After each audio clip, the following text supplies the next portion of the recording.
I walked in and saw my family on the couch, my husband, mom, son and my own sister. "What's wrong?" I asked, fearing the worst. "Mom, sit down," my son said.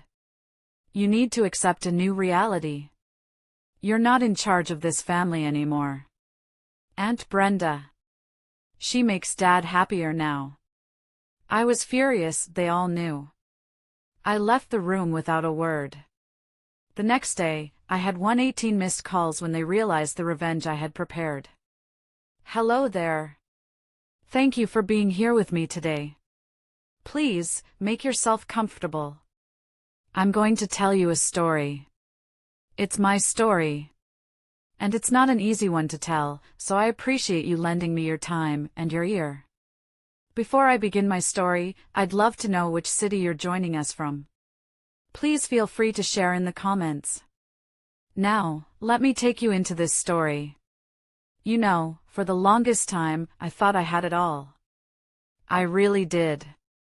A life that wasn't flashy, not like the ones you see in the movies, but it was solid. It was real. It was the kind of life you build piece by piece, day by day, until you look around and think, this is it. This is good. I had a husband, Russell, who I'd been with for 30 years. 30 years. We met in college, two kids with more dreams than sense, and we built a life together from scratch. From a tiny, drafty apartment with mismatched furniture to a comfortable home in the suburbs with a son, Leo, who was the absolute, undisputed light of my world. I was that wife, that mom.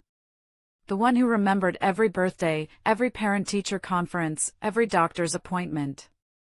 I was the keeper of our family's rhythm. I knew that Russell liked his coffee with exactly 1.5 sugars, that he couldn't sleep without his favorite worn-out pillow. I was the one who made sure his favorite shirts were always clean and ironed for his business trips, the one who could whip up Leo's favorite mac and cheese from memory, the kind with the baked breadcrumbs on top, just the way he liked it. My life was a tapestry woven from these small, everyday acts of love. And I cherished it.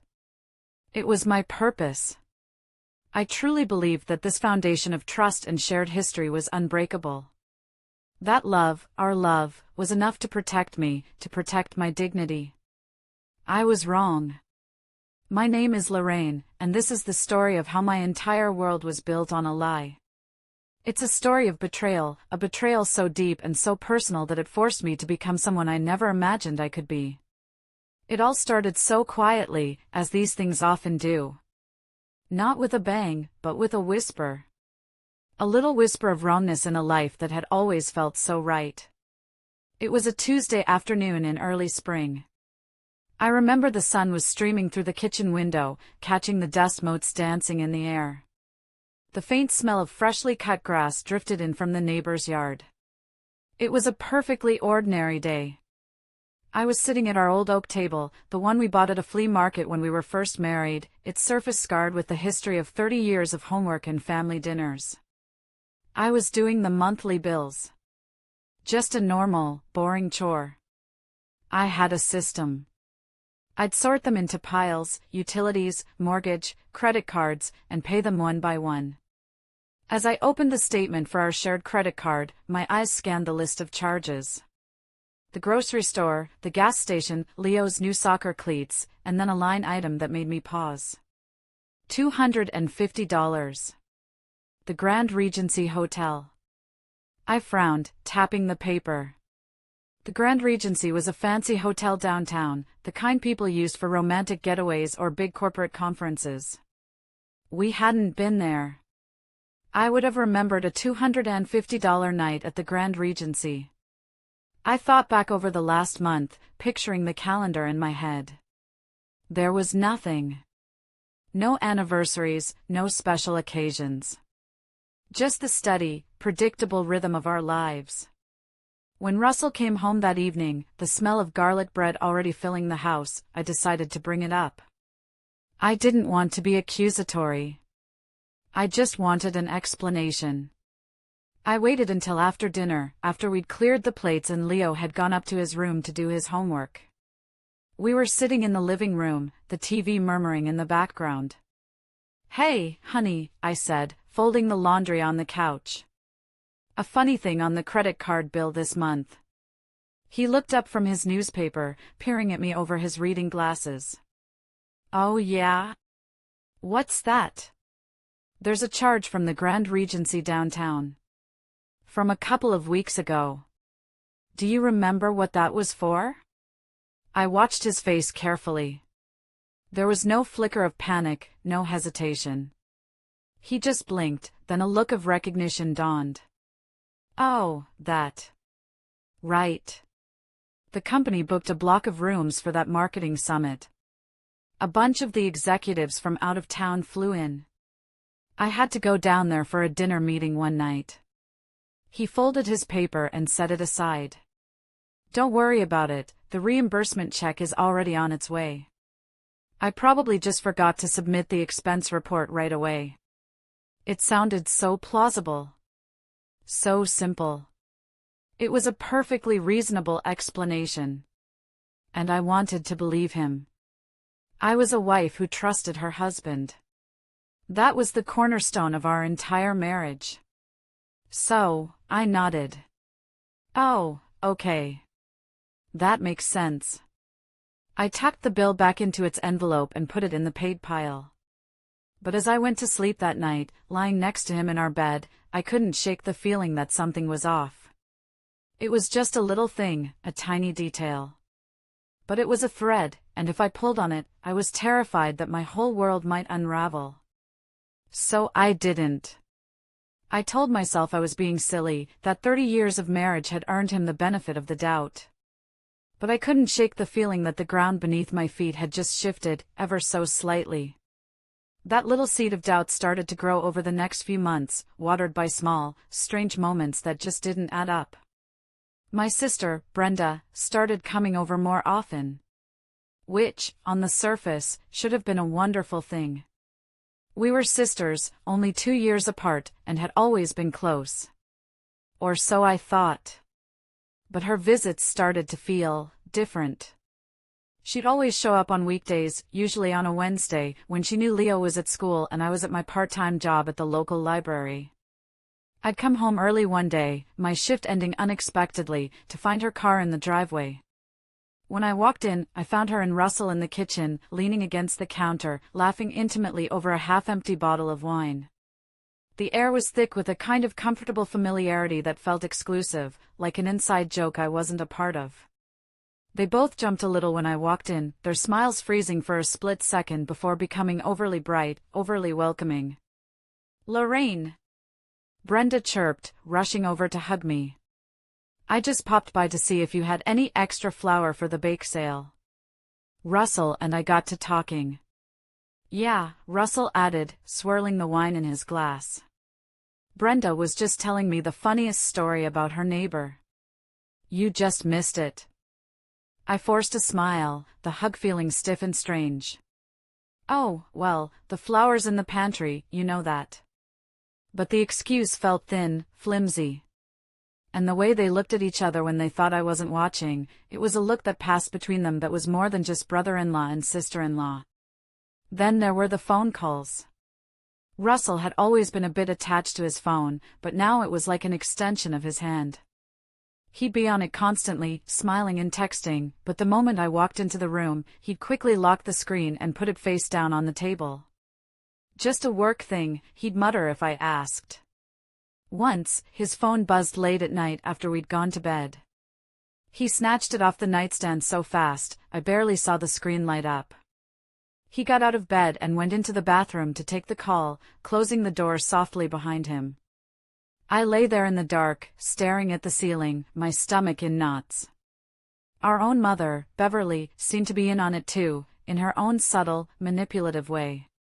During our weekly Sunday dinners, which were a mandatory tradition, she'd make these little comments that felt like tiny, targeted digs. "Lorraine, you should let Russell have some fun," she'd say if I mentioned he'd been out late with clients twice that week. "A man with his kind of pressure at work needs an outlet. Don't be one of those controlling wives." Another time, when I mentioned Brenda seemed to be spending a lot of money lately on new clothes, my mother just smiled thinly and said, "Well, it's nice to see her enjoying life." A woman should take care of herself.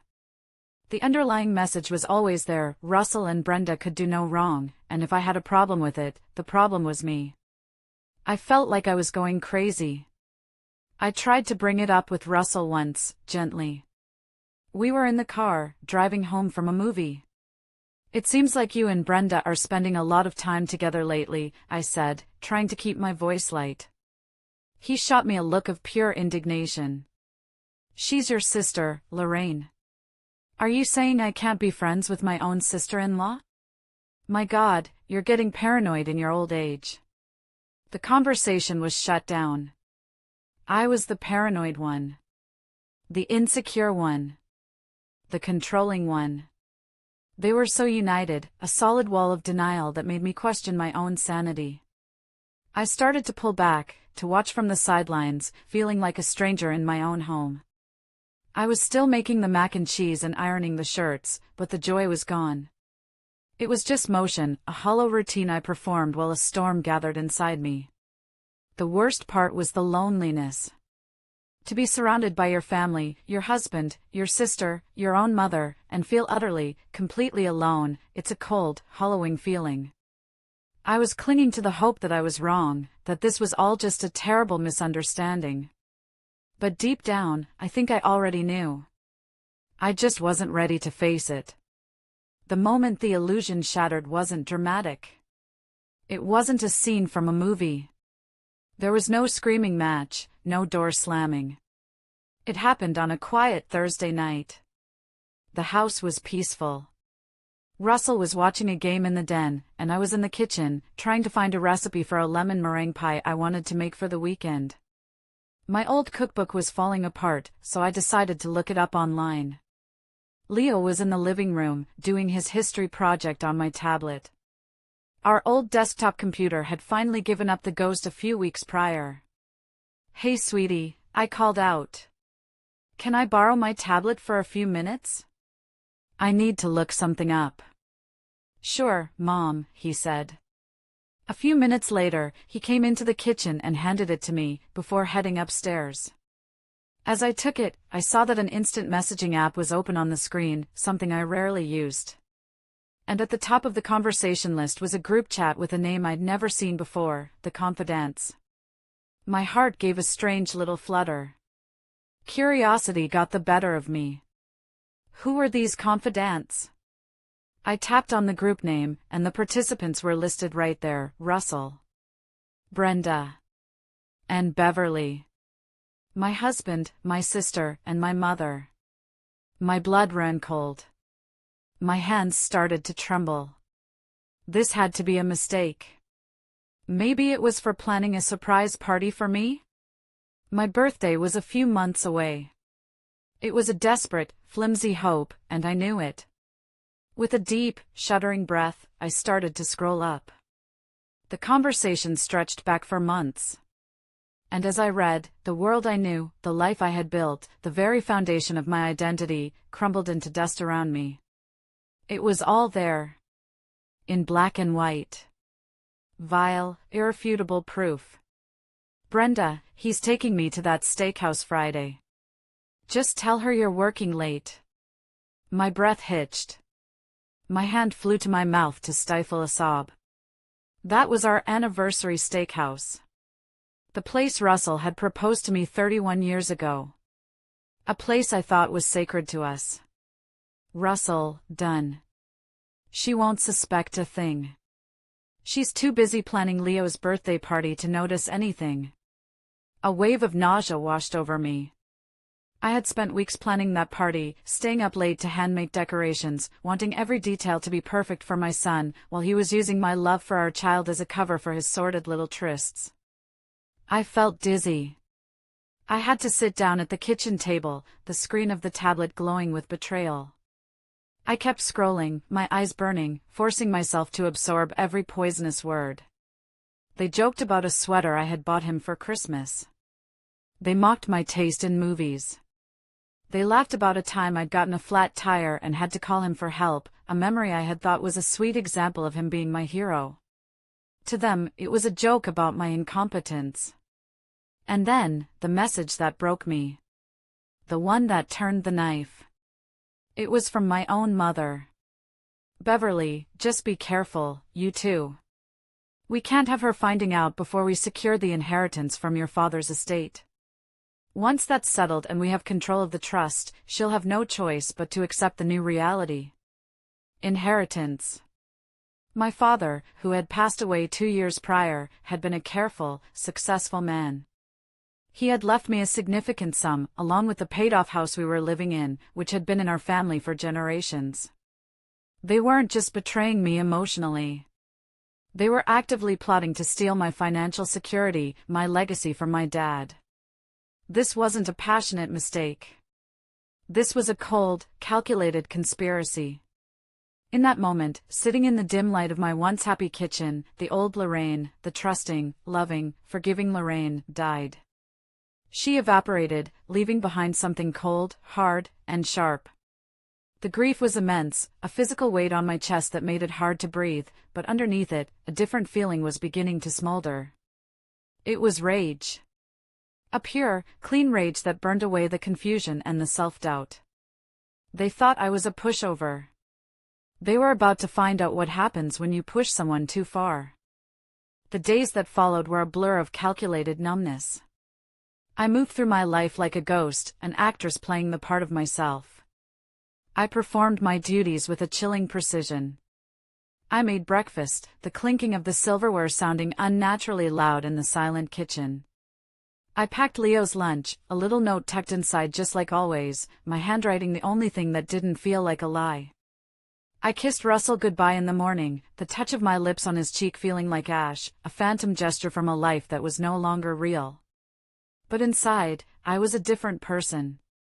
My mind, which used to be filled with grocery lists and PTA meeting reminders, was now a whirlwind of planning, of piecing together the true extent of their deception. The rage was a constant, low hum beneath the surface, a furnace that kept me going.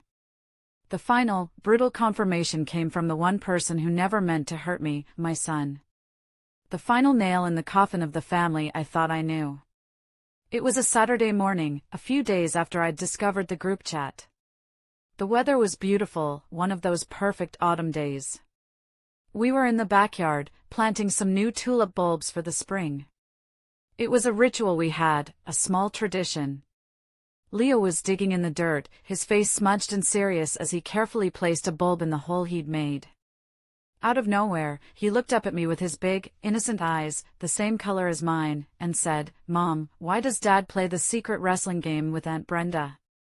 I froze, the small trowel falling from my hand and landing with a soft thud on the grass. My voice, when I found it, was a strained whisper. What game is that, sweetie?" "You know," he said, matter-of-factly, as if discussing a cartoon. "The one they play in your bedroom when you're at work. They close the door and tell me to be quiet 'cause it's a grown-up game. Aunt Brenda says it's our little secret." My heart felt like it had been ripped from my chest and stomped into the dirt. They hadn't just done this behind my back. They had done it in my home, in my bed, with my child just rooms away. They had poisoned the sanctity of my home and tried to poison the innocence of my son, turning him into an unknowing accomplice in their sordid affair. Then he added the final, devastating detail. "Aunt Brenda bought me that new Super Laser 5000 console, you know. She said it was a present for being so good at keeping secrets." The audacity of it, the sheer, calculated cruelty, was breathtaking. She had used a toy to bribe my son into silence, to make him a co-conspirator. That was it. That was the point of no return. The grief and the shock hardened into a diamond-hard resolve. I needed more than their messages. I needed proof that no one, not a judge, not a lawyer, not another family member, could ever deny. I needed to see it with my own eyes. That afternoon, while Russell was out playing golf and Brenda was supposedly at a yoga class, I drove to an electronics store on the other side of town. I walked through the aisles of sleek gadgets and giant televisions, my hands shaking slightly, feeling like a spy in a cheap movie. I eventually found what I was looking for in a section labeled Home Security, a tiny, motion-activated camera, cleverly disguised as a USB charger. It was small enough to be completely unnoticeable when plugged into the wall outlet next to my bedside table. An outlet that had a direct, clear view of my bed. My marriage bed. Buying it felt clandestine and dirty. I paid in cash, my heart pounding as the young clerk rang me up, half expecting him to ask what I needed it for. He didn't, of course. He was just a kid doing his job. Setting it up was one of the hardest things I've ever had to do. My hands felt clumsy, my heart hammered against my ribs. Every part of me screamed that this was wrong, that I shouldn't have to spy in my own home. This was the kind of thing that happened to other people on daytime TV shows. But the woman I was becoming knew it was necessary. This wasn't about saving my marriage anymore. It was about survival. It was about gathering the weapons I would need for the war that was coming. I didn't have to wait long. The very next day was a Wednesday, Brenda's usual day to pop by. I told Russell I was taking on an extra shift at the library, a lie that slipped off my tongue with terrifying ease. I needed an alibi, a reason to be gone for hours. Instead of going to the library, I drove to a nondescript coffee shop miles away from home, in a town where no one would know me. I chose a small table in the back corner, ordered a coffee I never intended to drink, and opened my laptop. My hands were slick with sweat as I connected my phone to the camera's live feed. And then, I waited. For 2 hours, I sat there, pretending to read, my stomach churning. Then, at 2:15 p.m., my phone buzzed with a motion detection alert. My breath caught in my throat. And I watched. I watched as my sister, Brenda, let herself into my house with a key I never knew she had. I watched as my husband greeted her in the foyer, not with a friendly hug, but with a deep, passionate kiss that seemed to go on forever. I watched as they made their way, laughing, his arm around her waist, into my bedroom. My bedroom. I should have turned it off. I should have thrown my laptop against the wall.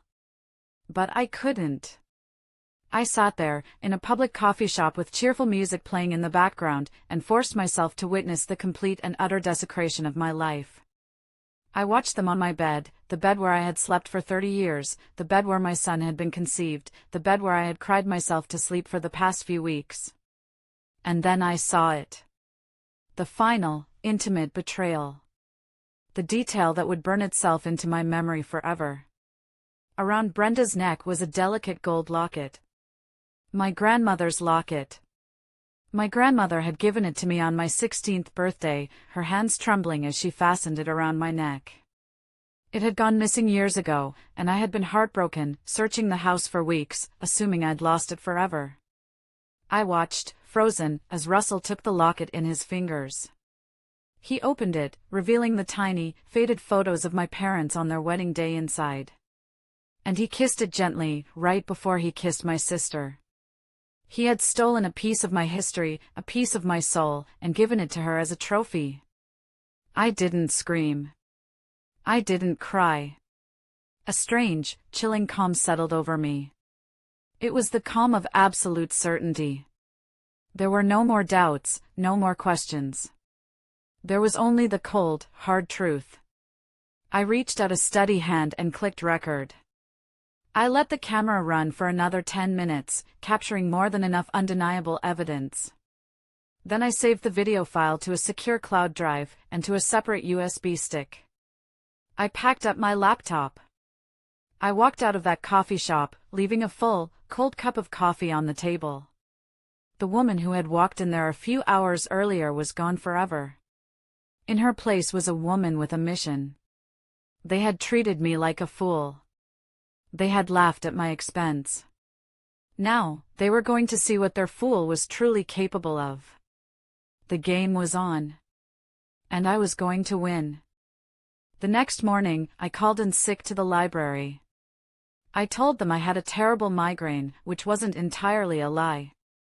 The pressure behind my eyes was immense. But instead of staying in bed, I got dressed in the nicest suit I owned, a charcoal gray outfit I usually saved for weddings or funerals. It felt appropriate.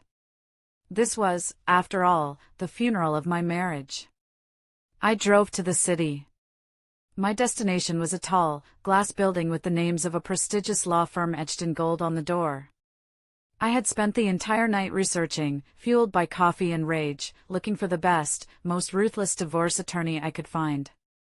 Her name was Ms. Evelyn Davies, and her reputation preceded her. Online reviews called her the Shark. They said she was brilliant, relentless, and took no prisoners. She was exactly what I needed.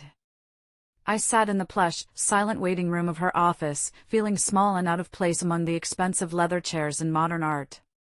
But when she walked out to greet me, a tall, imposing woman in her 50s with sharp eyes and an even sharper suit, I felt a flicker of strength. She didn't offer fake sympathy. She just shook my hand firmly and led me into her office. Her office overlooked the entire city, a view of power and control. I sat across from her at a polished mahogany desk, the city skyline behind her. "So, Mrs. Albright," she said, her voice crisp and clear. "Your call was urgent. Tell me what's going on." I didn't cry. I didn't get hysterical. The time for tears was over. I calmly opened my purse, took out a small, unlabeled USB drive, and slid it across her desk. "Before I say anything," I said, my voice steadier than I expected, "I need you to watch this."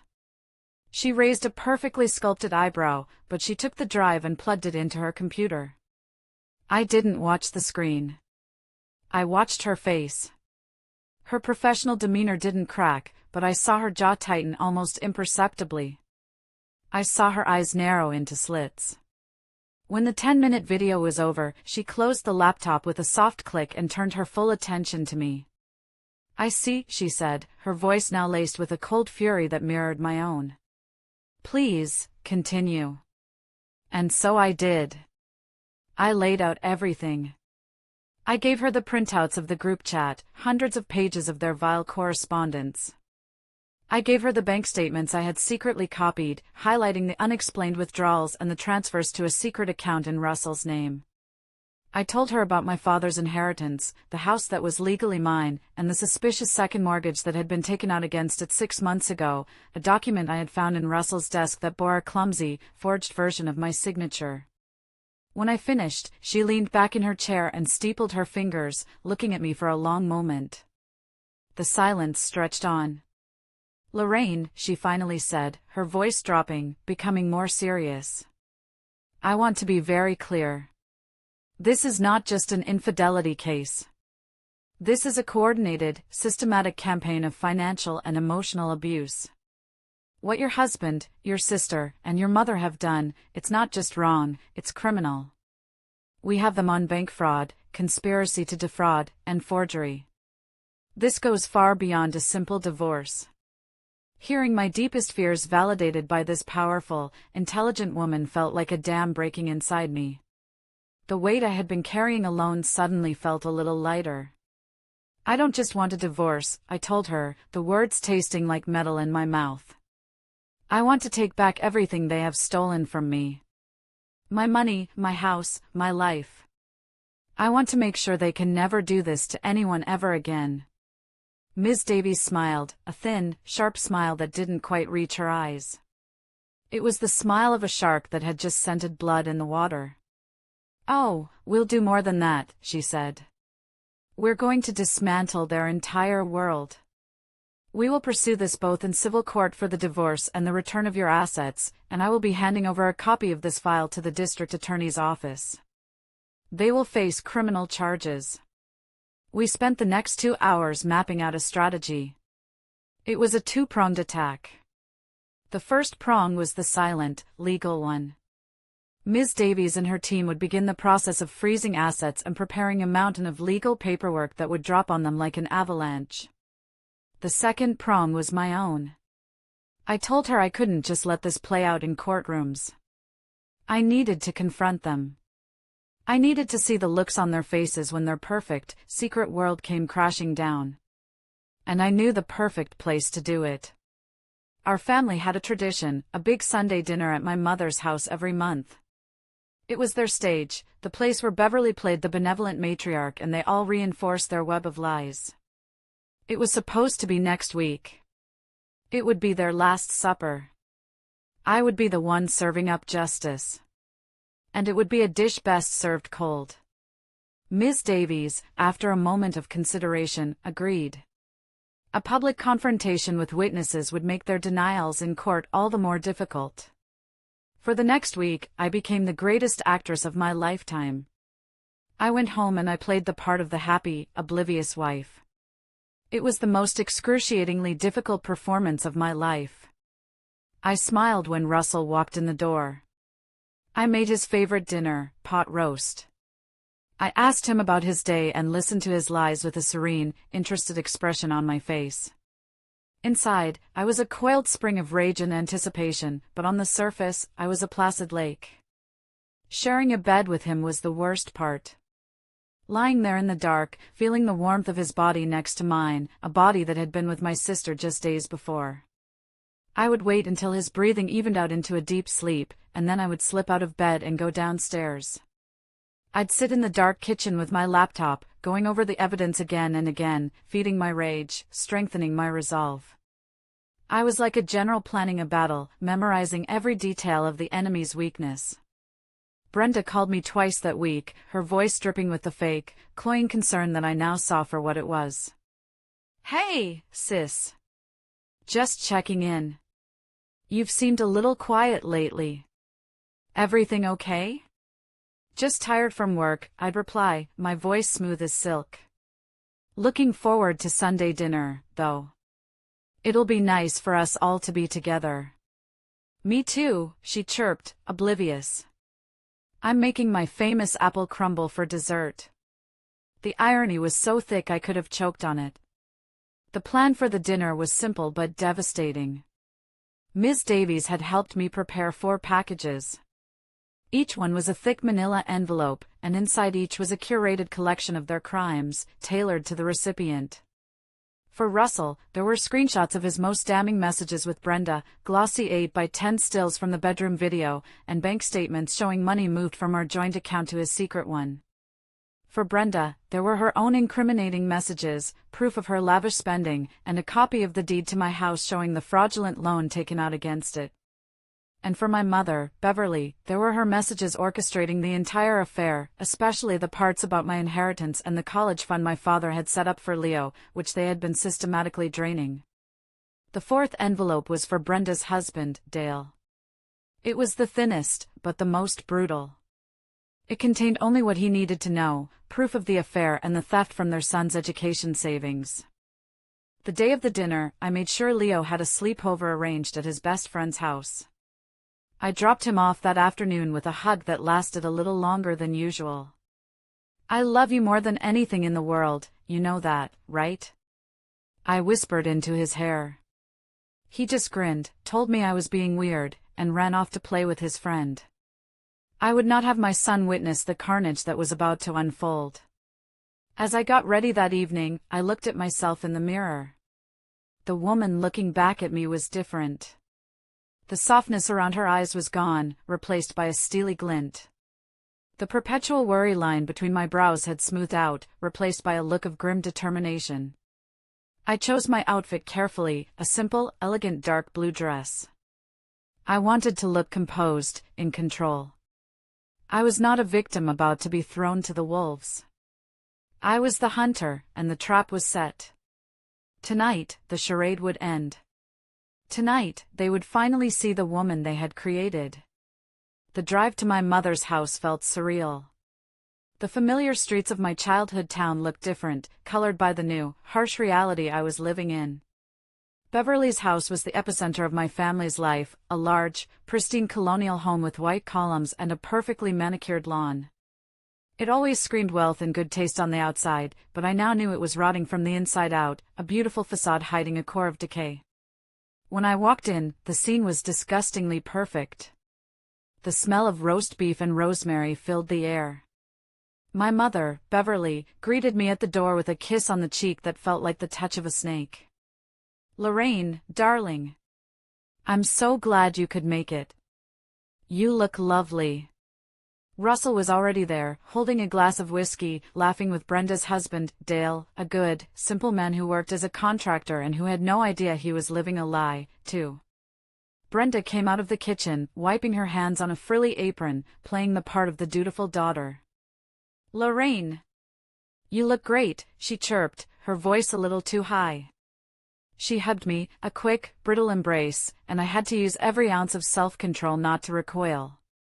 I could feel the cold metal of my grandmother's locket through her thin sweater, resting against her skin. My locket! The rage inside me flared hot, but I pushed it down. Not yet. We all gathered in the dining room, around the huge mahogany table that had hosted 100 family celebrations, 100 Christmases, 100 lies. Dale was seated next to Brenda, and he reached for her hand, giving it a loving squeeze. My mother sat at the head of the table, beaming like a queen presiding over her court. Russell sat beside me, and at one point, he had the audacity to put his hand on my knee under the table and squeeze it affectionately. I wanted to be sick. I moved my leg away, and he gave me a slightly puzzled look. The conversation was light, meaningless, a symphony of hypocrisy. They talked about work, about the weather, about a new show on TV. All the while, I could feel the weight of the manila envelopes in my large handbag by my feet. My heart was pounding a steady, heavy drumbeat against my ribs, but my hands were perfectly still. I ate my roast beef. I complimented my mother on the gravy. I smiled at their jokes. I played my part one last time. Then, just as my mother was about to bring out Brenda's famous apple crumble for dessert, I cleared my throat. "Actually, before we have dessert," I said, my voice cutting through the cheerful chatter like a shard of glass. The room fell silent. Everyone turned to look at me, their forks halfway to their mouths. "I have something I'd like to share," I continued, my voice dangerously calm. "A little, family project I've been working on." I leaned down, my movements deliberate, and retrieved the envelopes from my bag. I stood up.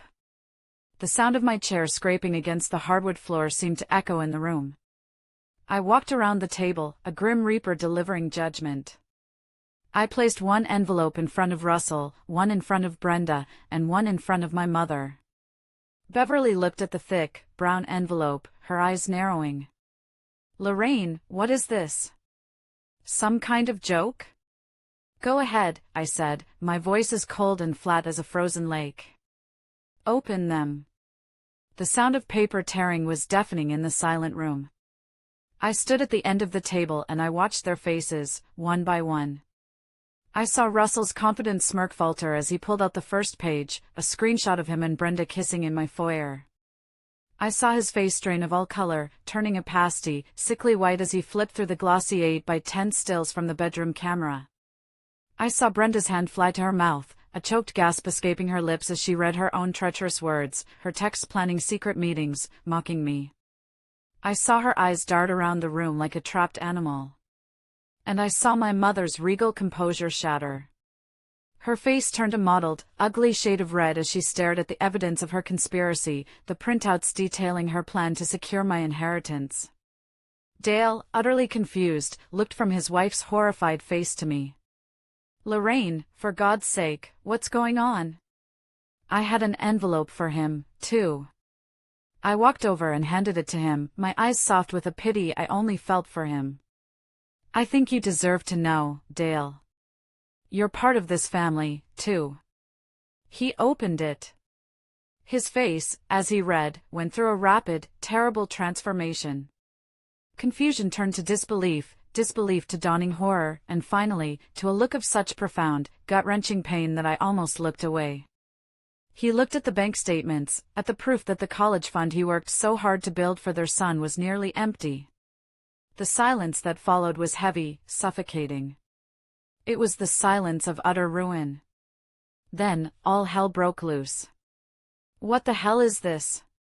Russell finally hissed, his voice a strangled whisper. He shoved the photos away from him as if they were contaminated. He looked at me, his eyes wide with a mixture of fear and fury. "Lorraine, why would you do this? This is private." "Do this?" I repeated, and a laugh, a harsh, bitter sound I didn't recognize as my own, escaped my lips. You mean expose your lies? You're cheating? The fact that you've been sleeping with my sister in my own bed? Was that private too? Or was it just my dignity that you didn't mind making public? Brenda started to sob, thick, theatrical tears that held no currency with me anymore. It's not what it looks like. You're twisting everything. We were just comforting each other. You've been so distant lately. Distant? I shot back, my voice rising. I've been distant? Or was I just busy running our home, raising our son, and managing the life that you were so busy blowing up behind my back? And am I twisting these bank records, Brenda? I pointed a trembling finger at the papers. Am I twisting the fraudulent loan you and Mom took out on my house? The house my father left to me? That's when Dale finally spoke. He held up a single piece of paper, his hand shaking violently. He looked at Brenda, his voice cracking with a pain that was awful to witness. The college fund, Brenda? You took the money we saved for Michael's future? For his education? Brenda just stared at him, her face a mask of guilt, unable to speak. You told me the market was down, he whispered, the realization dawning on him. You lied to me for months. My mother, Beverly, finally found her voice. She slammed her hand on the table, the silverware rattling. How dare you, she shrieked, her face contorted with rage, pointing a jeweled finger at me. You come into my house, on a Sunday, and you try to tear this family apart. After everything we've done for you. Everything you've done for me? I said, stepping toward her, my voice low and dangerous. You mean everything you've done to me? You plotted with them. You encouraged this. You, my own mother, helped them plan how to steal my inheritance. You ungrateful little witch, she spat, her mask of sophistication gone, revealing the ugly face beneath. Russell deserved to be happy. Brenda deserved to be happy. You were always so dull. So predictable. Always playing the martyr. You should have been grateful he stayed with you as long as he did. Her words were meant to cut me, and they did. But they also did something else. They severed the very last thread of any lingering love or obligation I felt for her. She wasn't my mother. She was a monster wrapped in a cashmere sweater. I was a good wife. I was a good daughter. I was a good sister, I said, my voice trembling with a fury I had held in for weeks. And you took my love and my trust and you used it as a weapon against me. You laughed at me in your secret little chat group. You called me a pushover. I leaned in close, my eyes locked on hers. Well, the pushover is done being pushed. It was at that moment, in the middle of the shouting and the crying, that Brenda snapped. Maybe it was the guilt, or the terror of being exposed, or the sight of her own husband looking at her with pure, unadulterated contempt. She let out a guttural scream, a sound of pure animal rage, and she lunged across the table at me. Her nails clawed at my face, and I stumbled back, a sharp sting erupting on my cheek. She came at me again, grabbing a handful of my hair, shrieking, "You ruined my life. You ruined everything." A primal instinct I never knew I possessed took over. I wasn't the quiet librarian anymore. I was a cornered animal fighting for its life. I pushed her back, hard, breaking her grip. She tripped over a dining chair and went sprawling onto the floor with a crash. The room descended into utter chaos. Russell and Dale rushed forward to pull us apart, both shouting. My mother was screaming hysterically about calling the police. Dale managed to grab a thrashing, hysterical Brenda and haul her to her feet, while Russell stood between us, his hands up as if to ward me off. "Lorraine, stop. This is insane. Look at what you're doing." I stood there, breathing heavily, my hair a mess, a stinging scratch on my cheek. I looked at the wreckage around me, my weeping sister, my terrified husband, my apoplectic mother, and Dale, whose entire world had just been detonated. The beautiful dining room was a war zone. The roast was getting cold. The apple crumble would never be served. And I had started the war. I want to stop here for just a second. If you're still listening, if you've followed me this far into the darkest night of my life, I need to ask you for a small favor. Please help me out by liking this video and commenting the number 1 down below. That way, I'll know you gave me a like, and I'll know you're right here with me on this journey. Hearing what came next, it's not easy. But your support means the world to me and gives me the strength to keep going. Please, comment with a number 1, and then listen to the rest of my story. In the ringing silence that followed the fight, the only sound was Brenda's ragged sobbing. My mother was the first to recover. She fumbled for her phone, her hands shaking with rage. "That's it. I'm calling the police. I'm having you arrested for assault. I saw you push her." I just looked at her. I felt nothing. No fear, no panic. Just a cold, clear certainty. I was 10 steps ahead of them. "Go ahead, Mom," I said, my voice calm. "Call them. I'm sure they'll be very interested in this envelope right here." I picked up her packet of evidence from the table and waved it gently. "It's got everything. The conspiracy to commit fraud, the forged signatures on the loan documents. Wire fraud is a federal offense, you know. I had a very interesting chat with my lawyer, Ms. Davies. She was very clear on the potential legal ramifications. I'm sure the DA will have a field day with your family-only group chat. I might get a slap on the wrist for tonight, for defending myself. But you? You 3 are looking at prison time." I watched the color drain from her face. Her hand, holding the phone, slowly lowered to her side. The word lawyer had hit its mark. She knew I had her. They were all trapped in the web they had so carefully woven for me. I stood up straight and pulled my dress back into place. I felt a strange sense of power, of clarity. For the first time in my life, I was the one in control. I looked at each of them, my voice leaving no room for argument. "Here's what's going to happen," I began, addressing the room like a CEO at a hostile takeover. "Russell, my lawyer will be serving you with divorce papers tomorrow morning at your office. Don't bother coming back to the house.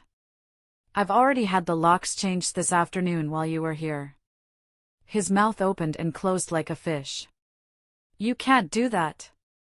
Half of that is mine." "Actually, it's not," I said coldly. "The house was part of my inheritance. And as for our other assets, Ms. Davies has already filed an emergency motion to have them frozen, pending the investigation into the significant funds you've been embezzling from our joint accounts. You'll be lucky if you walk away with your golf clubs." I turned to my sister, who was now being held up by Dale, looking at me with pure hatred in her red-rimmed eyes. "Brenda, I suggest you get a very good lawyer. Because not only am I suing you civilly for your part in the fraudulent loan, but Dale here seems to have his own case against you for emptying your son's college fund." Dale just nodded numbly, holding his wife at arm's length as if she were poison. "And that locket around your neck," I added, my voice dripping with ice. "It was a gift from my grandmother. I'll be expecting it back." Finally, I turned to my mother. She looked shrunken, defeated. "And you," I said, my voice dropping to a whisper. "You will never see your grandson again. You will not call him. You will not send him gifts. He will not be a part of your toxic world. You are dead to him, and you are dead to me. You made your choice." I didn't wait for a response. I picked up my handbag, turned my back on the ruins of my family, and walked out of that house without a single look back. I got in my car, and as I drove away into the cool night air, I didn't cry. I felt free. The war had just begun, but I had already won the most important battle. I had won myself back. The weeks that followed were a whirlwind of legal proceedings. Ms. Davies was, in a word, magnificent. She was a general, and I was her soldier. We had daily calls. We met in her office to go over strategy. She filed injunctions, restraining orders, and motions with dizzying speed. My mother, Russell, and Brenda hired a lawyer who tried to paint me as an unstable, vengeful woman, but the mountain of evidence I had was irrefutable. The video, the texts, the bank records, the forged signature confirmed by a handwriting expert, they told a story that no lawyer could spin. Dale, true to his word, filed for divorce from Brenda. He ended up being my strongest ally. He provided his own financial records which uncovered even more of Brenda's deceptions. It turned out she had been stealing from him for years, funding a lavish lifestyle of secret shopping sprees and spa days with Russell, all while telling Dale they were on a tight budget. He moved out of their house and fought for, and won, sole custody of their son. I felt a deep sadness for him. He was another innocent casualty in their selfish war. We spoke on the phone a few times, two survivors of the same shipwreck, offering each other quiet support. The financial fallout for them was catastrophic. The court froze their assets pending the fraud investigation. Beverly's reputation in her high society circle was destroyed when word got out. Russell was fired from his high-paying executive job when his company's board learned he was under investigation for fraud. Turns out they have a strict ethics clause and didn't appreciate the bad press. He had been on track for a huge promotion, but now he was unemployable. They lost everything because they were greedy. They wanted what was mine, and in trying to take it, they lost everything that was theirs. The custody battle for Leo was the hardest part. That was the only front where I felt true fear.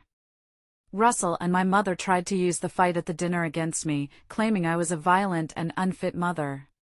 Their lawyer brought it up in a deposition, a long, grueling meeting in a sterile conference room. Mrs. Albright, their lawyer sneered, "Is it true that you physically assaulted your sister?" Before I could answer, Ms. Davies slid a document across the table. "It's true my client defended herself after being physically attacked. But perhaps you'd be more interested in these. They're text messages between your clients, dated the week before the dinner, in which they explicitly discuss a plan to provoke my client into an outburst they could then use against her in a divorce proceeding." The opposing lawyer's face went pale as he read. The judge, when we presented it in a closed hearing, was appalled. I was granted sole custody of Leo. Russell was allowed only supervised visitation, twice a month, at a neutral facility. The supervisor's report from their first visit said it all. Russell spent the hour trying to convince Leo that I was the bad guy, that I had broken up the family. Leo, my smart, perceptive boy, just looked at his father and said, "You're the one who played the secret game with Aunt Brenda. Mom didn't do anything wrong." After that, Russell's visits became shorter and less frequent. He couldn't face the truth in his own son's eyes. With the legal battles mostly settled, I knew Leo and I couldn't stay in that town. The house was no longer a home, it was a crime scene filled with the ghosts of a life that had been a lie. The courts had affirmed that the house was solely mine, part of my inheritance, and ordered Russell and Beverly to repay the fraudulent loan. I decided to sell it. I hired a realtor and held an estate sale. I sold the expensive furniture they had bought with my money. I sold the fancy china we never used. I watched as strangers walked through the rooms of my life, picking over the remnants. It was painful, but it was also liberating. I packed up only what truly mattered, boxes of photos, Leo's childhood drawings, my grandmother's cookbooks, and the few keepsakes that weren't tainted by their lies. The day the moving truck came, I took one last walk through the empty house. The rooms echoed with silence. I felt a pang of sadness for the woman who had been so happy here, so blissfully unaware. But I didn't regret leaving. I was closing a chapter. We moved 3 states away, to a small coastal town where nobody knew our names, where we could breathe again. We found a little 2-bedroom apartment with a big balcony that had a view of the ocean. It was smaller, less grand than our old house, but it was ours. It was honest. The first few months were hard. the quiet was the loudest thing. There were days I'd just sit on the floor of our new living room, surrounded by boxes, and feel a wave of grief so profound it took my breath away. I wasn't just grieving my marriage, I was grieving my sister, my mother, the entire family I thought I had. I had to learn how to be alone. I had to go to the grocery store and buy for 2 instead of 3. I had to learn how to fix a leaky faucet by watching online tutorials. I had to rebuild my life from the ground up, not just for me, but for Leo. We started small. We found a new school for him, and after a rocky start, he began to make friends. I got a part-time job at the town's quaint little bookshop, surrounded by the comforting smell of old paper and new stories. We took long walks on the beach after school, watching the waves crash against the shore, letting the salt air wash away the memories. We started new traditions. Friday night was pizza and a movie, cuddled on the couch under a warm blanket. Sunday morning was for making pancakes together, getting flour all over the kitchen. Slowly, painstakingly, we began to build a new life, a new definition of family, one based not on lies, but on the simple, unbreakable bond between a mother and her son. The final legal chapter closed about a year after we moved. The divorce was finalized. The court awarded me a significant settlement, recovering almost all the money they had stolen over the years from my inheritance and our joint savings. The criminal case also concluded. Facing overwhelming evidence, Beverly and Brenda took a plea bargain to avoid prison time. They received hefty fines, community service, and long-term probation. I heard through a distant cousin who called to check on me that my mother had to sell her big, beautiful house to pay the legal fees. Brenda was working as a cashier at a grocery store. Russell, unable to find work in his field, was living in a cheap apartment an hour away, drowning in debt. The universe has a funny way of balancing the books. One day, an unexpected letter arrived, forwarded from my old address. It was from Russell. It was long, 10 pages, handwritten, rambling, and stained with what looked like tears. It was full of self-pity. He said he was sorry, that he'd made a terrible mistake, that he missed me and Leo every day. He blamed Brenda for seducing him, he blamed my mother for encouraging him, he blamed his stressful job, he blamed everyone but himself. At the end, he asked if I could find it in my heart to forgive him, if maybe we could talk. I read the letter once, standing on my small balcony, the ocean breeze ruffling my hair. Then I walked back inside, found a pair of scissors, and methodically cut the letter into tiny little pieces. I walked back out to the balcony, opened my hand, and let the ocean breeze carry the confetti of his excuses away, scattering them over the waves until they were gone. Forgiveness? Maybe one day.